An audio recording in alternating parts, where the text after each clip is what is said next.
अस्सलामुअलैकुम। SMTV global के साथ मैं हूं आमना अनफाल। सबसे पहले न्यूज़ हेडलाइंस।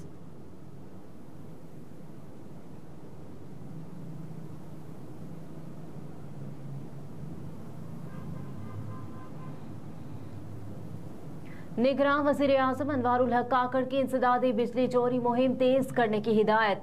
निगरान वज़ीर आज़म अनवारुल हक काकड़ के ज़ेर सदारत बिजली चोरी रोकने की मुहिम की पेशरफ्त के बारे में जायजा इजलास हुआ। इजलास में वज़ीर आज़म को मुहिम के आगाज से लेकर अब तक के नताइज के हवाले से ब्रीफिंग दी गई।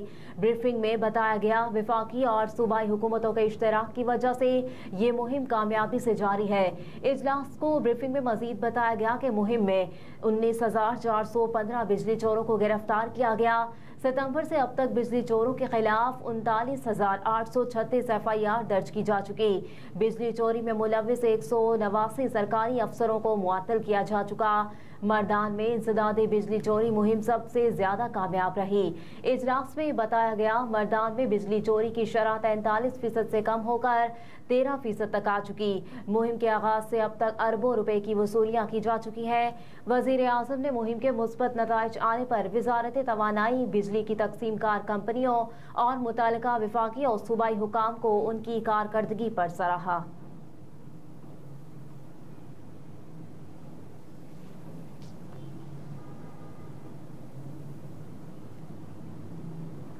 एडिशनल सेशन जजेस और सिविल जजेस की आसामियों के लिए तहरीरी इम्तहानात के नताइज का ऐलान। लाहौर हाई कोर्ट ने एडिशनल सेशन जजेस और सिविल जजेस की आसामियों के लिए तहरीरी इम्तहानात के नताइज का ऐलान कर दिया। एडिशनल सेशन जजेस के लिए होने वाले तहरीरी इम्तहानात में 12 उम्मीदवार कामयाब हुए।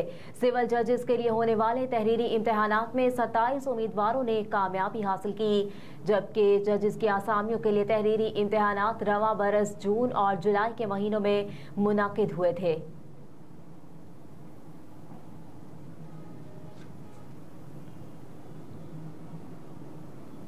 वफाकी हुकूमत ने जाली पासपोर्ट स्कैंडल का ज्वाइंट टास्क फोर्स से तहकीकात कराने का फैसला कर लिया। वजारत दाखिला ने 9 रुकनी ज्वाइंट टास्क फोर्स तश्कील दे दी। DGIB की सरबराही में टास्क फोर्स पासपोर्ट स्कैंडल की तहकीकात करेगी। टास्क फोर्स में ISI, MI, FIA के अफसर शामिल कर लिए गए। टास्क फोर्स में FPR, नादरा और PTA के नुमाइंदगान भी शामिल है। पासपोर्ट स्कैंडल की तहकीकात के लिए कायम टास्क फोर्स में वजारत दाखिला हुकाम भी शामिल है। वजारत दाखिला ने टास्क फोर्स का बाकायदा नोटिफिकेशन भी जारी कर दिया। इससे कबल वजारत दाखिला ने इंक्वायरी कमेटी कायम की थी।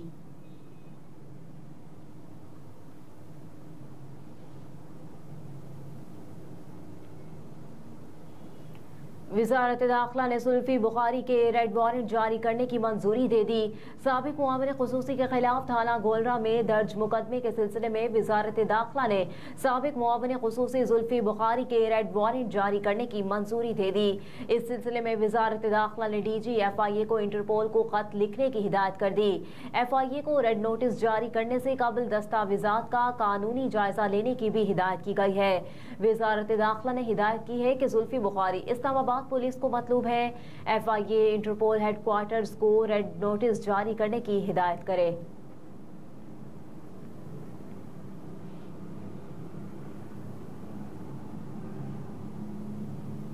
गैर कानूनी मुकीम अफराद के इनखला का हतमी प्लान तैयार, रियायत नहीं बरती जाएगी। निगरान वफाकी वज़ीर दाखिला सरफराज बुगटी ने कहा कि गैर कानूनी अफराद की निशानदही हो चुकी। गैर कानूनी तौर पर मुकीम गैर मुल्कियों के इनखला के लिए हतमी प्लान मुरतब कर लिया गया है। इस्लामाबाद में प्रेस कॉन्फ्रेंस करते हुए सरफराज बुगटी ने कहा कि गैर कानूनी मुकीम अफराद के इनखला के लिए आर्जी कैंप कायम कर दिए गए। सूबाई हुकूमतें गैर मुल्की अफराद के इनखला के अखराजात बर्दाश्त कर रही हैं। सेंटर्स में मेडिकल सहूलियात और खाना पीना फराहम किया जाएगा। मजीद कहा कि हमने होल्डिंग सेंटर्स बना दिए। गैर कानूनी मुकीम अफराद को वहां से वापस भेजा जाएगा। बच्चों, खवातीन और बुजुर्गों को इंतहाई एहतराम से रखा जाएगा। 1 नवंबर के बाद गैर कानूनी मुकीम अफराद के मामले पर कोई समझौता नहीं करेंगे। निगरान वज़ीर दाखिला ने कहा कि जितने भी गैर कानूनी शनाख्ती कार्ड बनाए गए, इस पर नादरा दिन रात काम कर रहा है। जिन्होंने गैर कानूनी शनाख्ती कार्ड बनाने, इनके खिलाफ कानूनी कार्रवाई होगी। हमें DNA कराना पड़े या कुछ भी करना पड़े, हम करेंगे।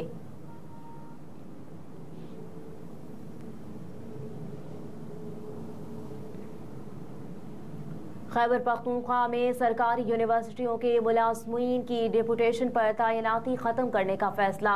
Higher education department Khyber Pakhtunkhwa ने तमाम यूनिवर्सिटियों के वाइस चांसलर्स को मरासला लिख दिया। मरास्ते के मुताबिक डेपुटेशन पर जाने वाले तमाम मुलाजमों को वापस तलब कर लिया। यूनिवर्सिटियों के मुलाजिम कवायद ज़वाबित के मुताबिक डेपुटेशन पर दूसरे महकमों में नहीं जा सकते। मरास्ते में मजीद कहा गया कि यूनिवर्सिटियों के मुलाजिम बड़ी तादाद में डेपुटेशन पर दूसरे महकमों में काम कर रहे हैं। डेपुटेशन पर जाने वाले तमाम यूनिवर्सिटी मुलाजमों को वापस बुलाया जाए। मुस्तकबिल में किसी मुलाजिम को दूसरे इदारे में डेपुटेशन पर जाने की इजाजत ना दी जाए।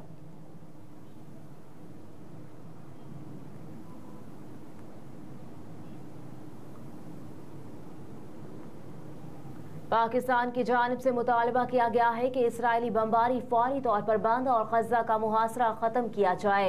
हफ्तावार ब्रीफिंग के दौरान तर्जुमान दफ्तर खारजा मुमताज जहरा बलोच ने कहा कि फ़लस्तीन की सूरत हाल पर पाकिस्तान को सख्त तशवीश है। 6000 से ज़ायद फ़लस्तीनी शहादतों पर ताज़ियत करते हैं। तर्जुमान दफ्तर खारजा ने कहा कि UN सिक्योरिटी कौंसिल फ़लस्तीनियों पर मज़ालिम बंद कराने में मुकम्मल नाकाम रही।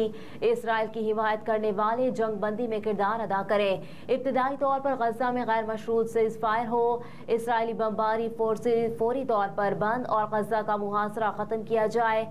मुमताज जहरा बलोच ने कहा कि सिक्योरिटी कौंसिल की नाकामी के बाद अक़वाम मुत्तहिदा जनरल असम्बली से उम्मीदें हैं। आज जनरल असम्बली का हंगामी इजलास हो रहा है। तर्जुमान दफ्तर खारजा ने कहा कि गैर कानूनी मुकीम लोगों को निकालने का फैसला मुल्क की सलामती के लिए किया गया। 1 नवंबर से गैर कानूनी मुकीम लोगों को खिलाफ प्लान एक्शन में आ जाएगा।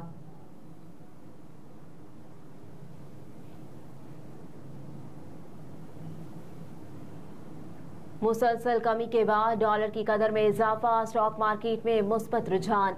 डॉलर की मुसलसल तनज़ुली के बाद अचानक कीमत में इजाफा देखने में आया। कारोबारी हफ्ते के चौथे रोज इंटरबैंक में अमरीकी करेंसी की कीमत में 37 पैसे का इजाफा हुआ, जिसके बाद इंटरबैंक में डॉलर 280 रुपये 25 पैसे पर ट्रेड कर रहा है। गुज़िश्ता कारोबारी दिन के अख्ताम पर इंटरबैंक में डॉलर 279 रुपये 88 पैसे पर बंद हुआ था। वाज़ेह रहे कि 16 अक्टूबर से अब तक डॉलर की कीमत में 3 रुपये 42 पैसे का इजाफा, जबकि डॉलर 16 अक्टूबर को 276 रुपये 83 पैसे पर बंद हुआ था।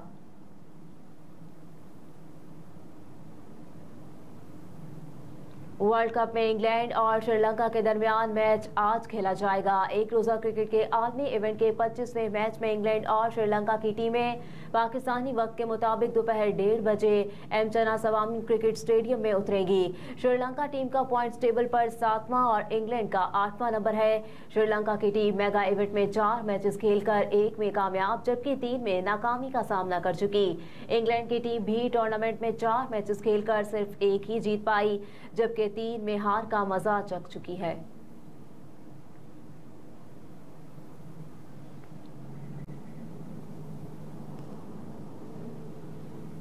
और रूस और चीन ने इसराइल की हिमायत में पेश की गई अमरीकी करारदाद वीटो कर दी।